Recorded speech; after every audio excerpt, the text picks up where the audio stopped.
watching the biggest exclusive right here on CNN News 18. I am Ridhima Bhatnagar. Suspense, repercussions, and a lot of conflict and drama. That really has been the reaction of the U.S. House Speaker Nancy Pelosi's expected visit to Taiwan that is seen so far. She started her tour in Singapore, moved to Malaysia. This visit, an expected visit to Taiwan, has been shrouded in suspense since her official itinerary doesn't mention Taiwan, but many official reports now confirming that she indeed will be visiting Taiwan, and we're expecting that landing to take place in under an hour. On expected lines, this has resulted in China being on the offensive. House Speaker Nancy Pelosi, second in line to the presidency, is making the highest level trip in 25 years by a U.S. government official to Taiwan, a self-governing island that China's Communist Party claims as a part of its territory. She wrapped up a brief stopover in Malaysia ahead of her expected arrival in Taiwan, as I said, in under 1 hour. This as China's foreign ministry has warned the United States about potentially disastrous consequences if it mishandles the situation between China and Taiwan. So why is Nancy Pelosi still going forward with this visit to Taiwan? What will be China's response, and more importantly, what will this mean for China-US relations? We will decode all of that with our guests over the next 30 minutes, but first we're getting some updates coming in. There's intense patrolling underway at the international airport in Taipei, Taiwan, ahead of Nancy Pelosi's arrival after Taiwan media has reported that as many as 3 bomb threats were received around disrupting Pelosi's visit. Pelosi is en route to Taiwan, as I pointed out, and is expected to land in under an hour. This is the first set of visuals that we're now getting in from the airport of Taiwan. Remember, multiple disruptions have already been reported. Certain websites have also, come down as part of a cyber attack is what we are understanding. But certain bomb threats also have been reported. But that's not all. We're getting some other updates also now coming in. Taiwan's Defense Ministry has reinforced its combat alertness level from Tuesday morning to Thursday noon. The island's official Central News Agency reported on Tuesday Taiwanese forces on the Western Islands have entered a state of combat standby, or stage 2 of combat readiness. So things are getting extremely sensitive with each passing minute. There is China warning of repercussions, and we're expecting Nancy Pelosi to in fact land in Taiwan in about 1 hour from now. So we're discussing this over the next 30 minutes. Nancy Pelosi's visit to Taiwan, is USA crossing China's red line? Before we discuss the implications of what this really means for Beijing and the United States, let's first begin with who is Nancy Pelosi and what has been her position on China so far. The U.S. House of Representatives Speaker Nancy Pelosi, whose rumored visit to Taiwan has infuriated China and given the White House a diplomatic headache, in fact has a long history of criticizing the Chinese government.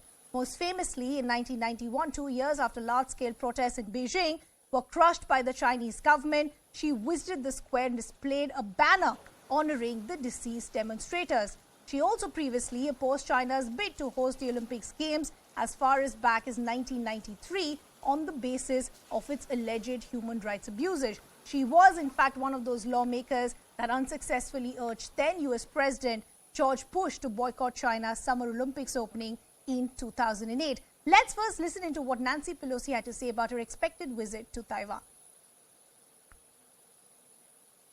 I think that it's important for us to show support for Taiwan. I also think that none of us has ever said we're for independence when it comes to Taiwan. That's up to Taiwan to decide.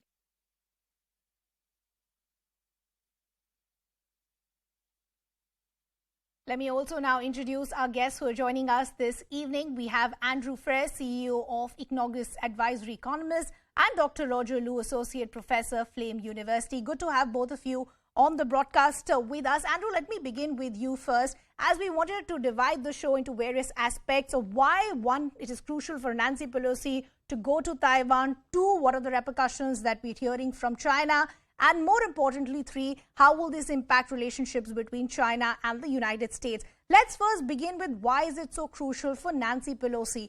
As I pointed out, from unfurling the memorial banner at the square in 1989 to 2019 backing pro-democracy, anti-China protests in Hong Kong, why is this visit so crucial for Nancy Pelosi?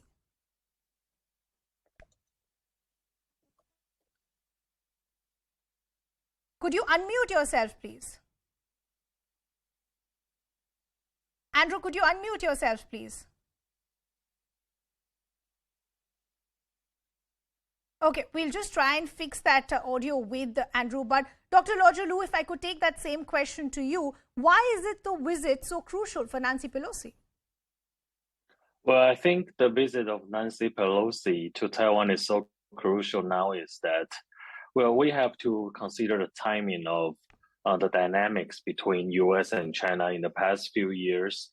Well, we have been seeing since 2018 the competition of the two giants in Indo-Pacific arena. That's one thing. The second thing is that Donald Trump, when he became the president of the US, he tried to, by launching the US-China trade wars, try to decouple US from China.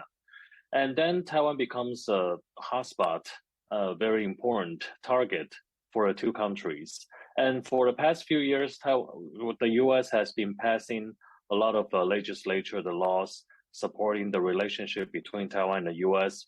But after Joe Biden became the president, although he has been put much emphasis on promoting the Indo-Pacific strategy, but the US credibility in the international politics has been questioned by a lot of its allies and its enemies as well. We can see the first example is the hasty withdrawal of the US forces from Afghanistan. That's one thing. And the second thing is that a lot of more and more allies of the US in the Indo-Pacific region started to question US credibility to stay to stay with its credibility in this area. And Taiwan now becomes a touchstone, we can say that. So the US has the challenge that first, it has to show its determination to stick to the Indo-Pacific region, but it has to be operating very careful not to unnecessarily provoke China. Yeah, so because can this actually become a diplomatic headache for the United States at this point? Because reactions within the United States actually are divided, and I'll get to that in just a bit. But Roger, I also want to understand, as far as an overview is concerned, do you think at this point China will just stick to the mind games, or do you think a real invasion is also a possibility? Well, the real invasion depends on what kind of scale that you are talking about. A total scale invasion of the main island of Taiwan is hard. It's always very difficult for China, although China has been built up militarily in the recent years. Well, because, if you want to transport a lot of, troops across the Taiwan Strait, especially during the typhoon season from July to September, that's a challenge for China.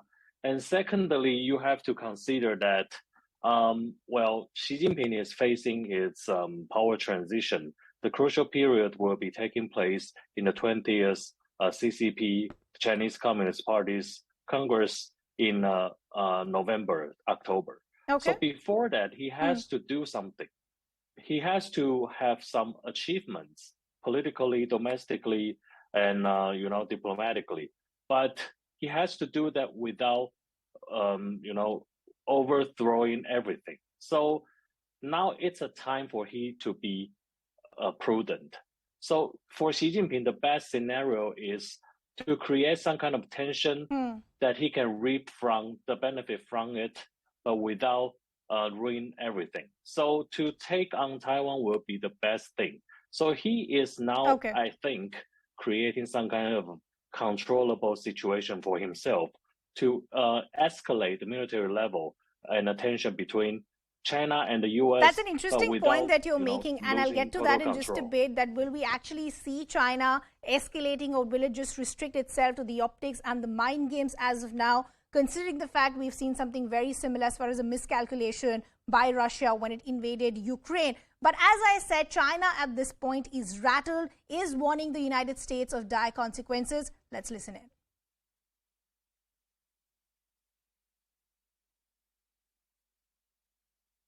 It is not uncommon for congressional leaders to travel to Taiwan. It is very much in keeping with our policy. We shouldn't be, as a country, we shouldn't be intimidated by that rhetoric or those potential actions. This is an important trip for the Speaker to be on, and we're going to do whatever we can to support her. China has on many occasions made it clear our position on this, and we have made serious demarches to the U.S. side. We are also closely following the itinerary of Speaker Pelosi, and if the U.S. continues down the wrong path, we will take strong and resolute measures to ensure our sovereignty and security interests. I believe Andrew is also now back with us. Andrew, if you could hear me this time around, essentially I was trying to first set things up to understand that we've always known the position of Nancy Pelosi vis-a-vis Beijing, has been a staunch critic as far as China is concerned. Why is this visit so crucial for her? Actually, there is no reason to believe that the visit is crucial for her. Very poor sound, sorry.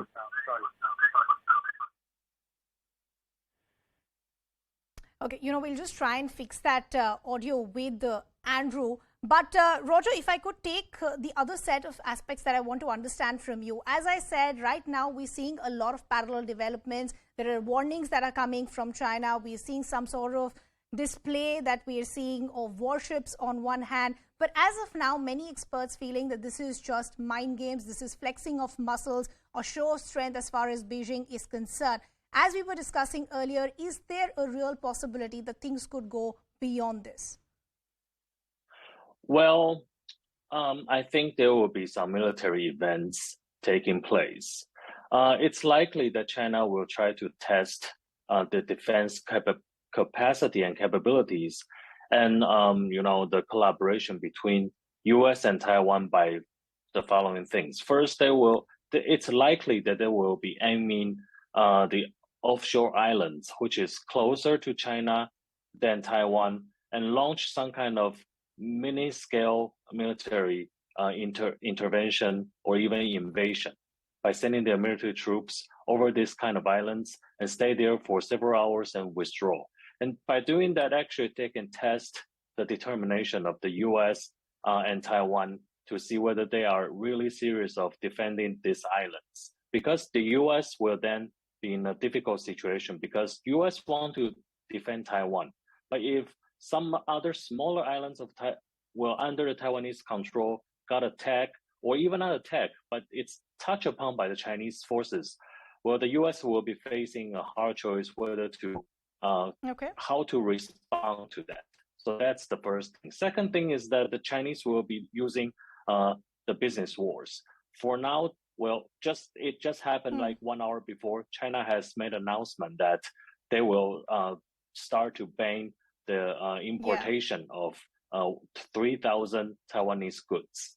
Like these are the majority of goods that Taiwan has been exporting to China. Which also makes us wonder, Roger, at this point, that will these actions be just in terms of economic sanctions as of now? Will we actually see some sort of military action as well? But I'll request you to stay on with us. Now that we've established what is the kind of history that Nancy Pelosi has vis-a-vis her views on China, it is also important to understand what is the position of the United States. Even as China is warning of dire consequences, warnings within, voices within the United States are also divided at this point. On one hand, you have Antony Blinken, who's actually quoted past precedents, but that's compared to a very opposite voice that we've heard from President Joe Biden, who in fact has said the military thinks it's not a good idea. We'll just break down those details in just a bit, but I quickly first want to go across our colleague from CNN. Will Ripley, I believe, is joining us live from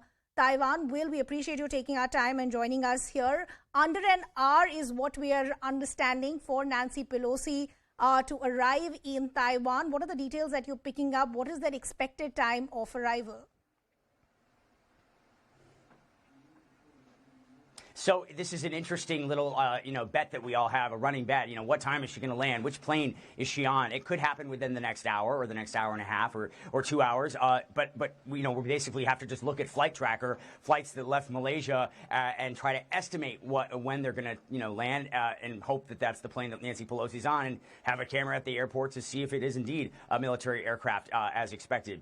We do know that she will be arriving at some point in these later evening hours. So I would say within the next hour or two, we do expect to have Nancy Pelosi on the ground here. She'll be going basically straight to her hotel in Taipei. She'll be overnighting there, and then presumably meetings will start normal time in the morning. Will she go meet with members of parliament? Will she meet with, she certainly, I would imagine, will meet with Taiwan's president, Tsai Ing-wen.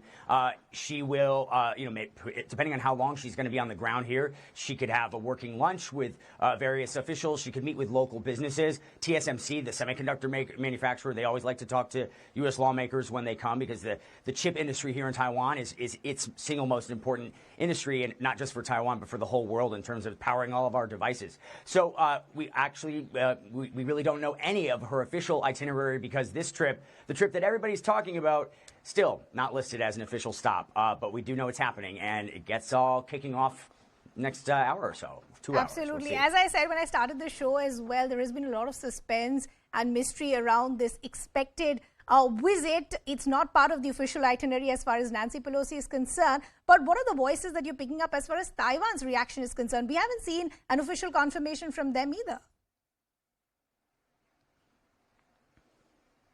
Yeah, and Taiwan is a government, probably the most transparent government I have ever covered. They put out press releases, they put out tweets. They're and especially when it comes to issues with China, they respond very quickly. Whether it's the Ministry of Defense, reporting warplanes from China crossing into the self-defense identification zone, or whether it's the Ministry of Foreign Affairs with some sort of a retort to something that China said. I've never seen them this quiet as they are today. And it seems to be a deliberate strategy from the presidential office on down. There must be some sort of guidance telling people to just keep a low profile. Don't do or say anything on any platform that could make Beijing blame Taipei for this trip more than they already probably will do anyway. Don't say anything to give China and Xi Jinping an excuse to do something really drastic here that could be really terrible. And it's not necessarily just a military type of action, but what if all of a sudden Taiwanese exports by the hundreds or thousands are banned in China? I mean, China is Taiwan's biggest export partner. Just by nature of the fact that they speak the same language, it's 100 miles of water that separate them. The economic relationship between the island and the mainland is very, very much intertwined. And so the economy could really struggle and suffer if this thing gets, if this thing escalates. And of course, if there was some sort of military, which is not expected. We're not seeing any sort of military buildup. We see propaganda. We hear harsh language. To me, that's par for the course. That's pretty boilerplate. What would make me nervous is if we start to see, more ships and other types of planes assembling, and we're not seeing anything out of the ordinary. Well, quickly, I also want to understand, taking on from what you were saying, that as of now, the display of warships that we're seeing by China, is it just restricted to the mind games and optics, flexing of muscles, or is there a real military action that's possible as well?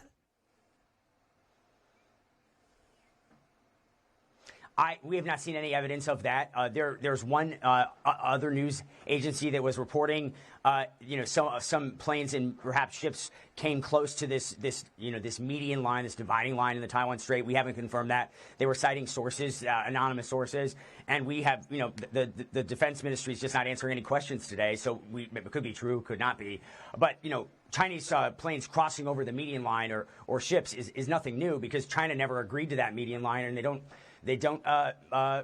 respect it. They think that of course, they think that Taiwan is part of mainland China. They have a page in their passports, listing Taiwan, an island that has had its own government and military for more than 70 years, as a province of China in Chinese passports. The communist rulers never actually have governed this island or controlled it, and yet they believe that it is theirs and that it will be theirs in a more formal, capacity, one way or another, eventually. However, we don't see any evidence that that's going to kick off starting today with Nancy Pelosi's visit. But down the road, every analyst I've talked to does believe that at some point China will make a move on Taiwan If, when, how, those are the things that the questions we're constantly asking, and so are, frankly, military intelligence in the United States and Taiwan and Japan and all the other stakeholders in this region, who would potentially be involved and drawn into some sort of a conflict across the Taiwan Strait. Well, absolutely. Those really are the big questions that still remain. Will, we appreciate you taking our time and joining us here. Now, we quickly want to go back to what we were discussing earlier, which is the position and the voices that we've heard from the United States so far. As I was pointing out earlier, that even as China's warning of dire consequences, voices within the United States are divided today. While on one hand, you have the U.S. Secretary of State Antony Blinken, who's defended this expected visit by quoting past precedent, you have U.S. President Joe Biden, who was heard telling reporters that the military feels it isn't a wise decision. This is very much precedent in the sense that previous speakers visited Taiwan. Many members of Congress go to Taiwan, including this year. And so if the speaker does decide to visit and China tries to create some kind of crisis or otherwise escalate tensions, that would be entirely on Beijing. We are looking for them, in the event she decides to visit, to act responsibly and not to engage in any escalation. Are you willing to get involved militarily to defend Taiwan if it comes to that? Yes. You are? That's the commitment we made.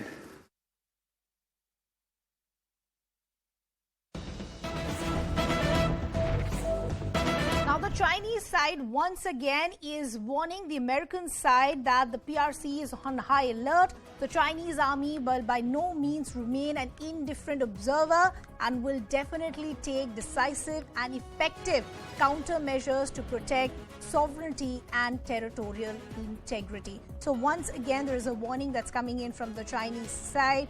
This is, of course, before the expected landing of Nancy Pelosi, which we're expecting somewhere around 7:30 p.m. Indian Standard Time, so less than 1 hour to go. There have been multiple bomb threats that have been reported from the Taiwan airport as well. Flexing of muscle by Beijing also continues to be seen. Our guests continue to be with us. Andrew, I really apologize for the audio issue that we're facing, but if you can hear me this time around, essentially the updates that we continue to see is one warning after another as far as China is concerned. How do you read these warnings? Just flexing of muscles, or is there a real intent of invasion or attack as far as China is concerned? I am still muted by you.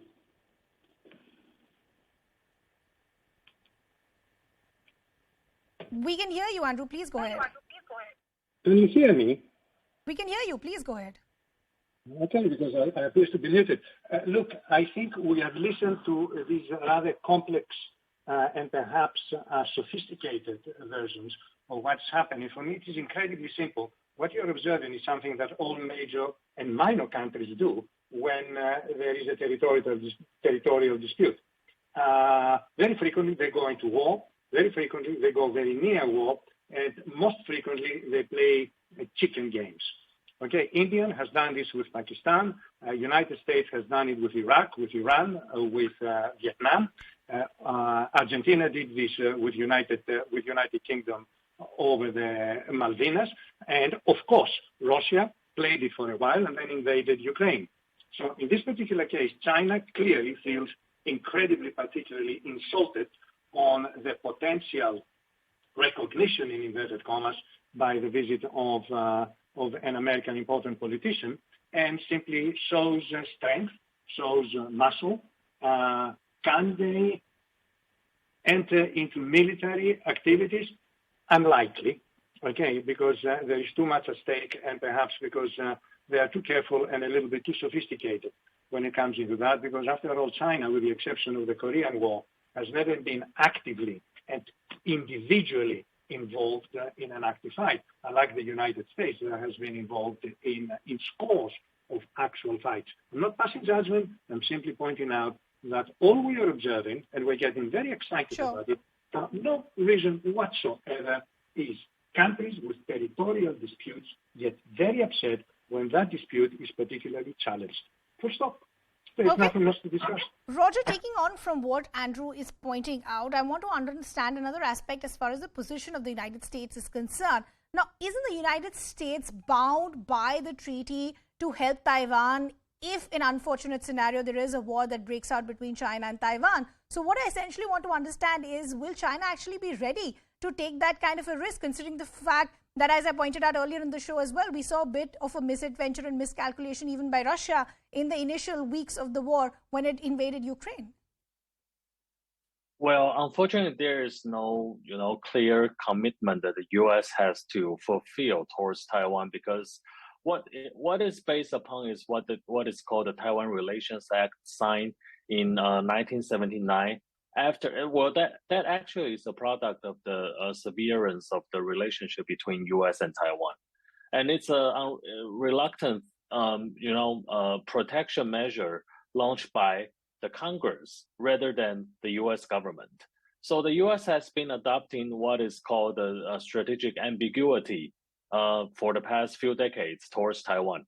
But now it seems that, the U.S. has to be clear on a lot of things, because strategic ambiguity is applicable when the power balance between U.S. and China is, favorable to the U.S. Now, as China has keep building its military muscles, U.S. has to be clear on everything.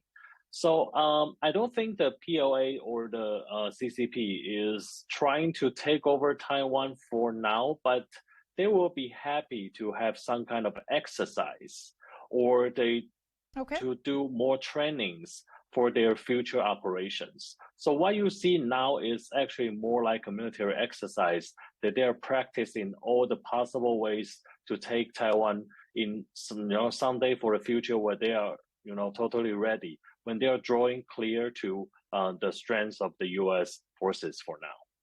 Okay, Roger and Andrew, I'll just request you both to stay on with us. We just have to make a slight deviation from what we're discussing, because we're actually now getting a piece of news coming in. This is as far as the Commonwealth Games is concerned and India's performance. Indians continue to shine. The Indian women's force team in lawn bowls has won a historic gold medal by beating South Africa 17-10.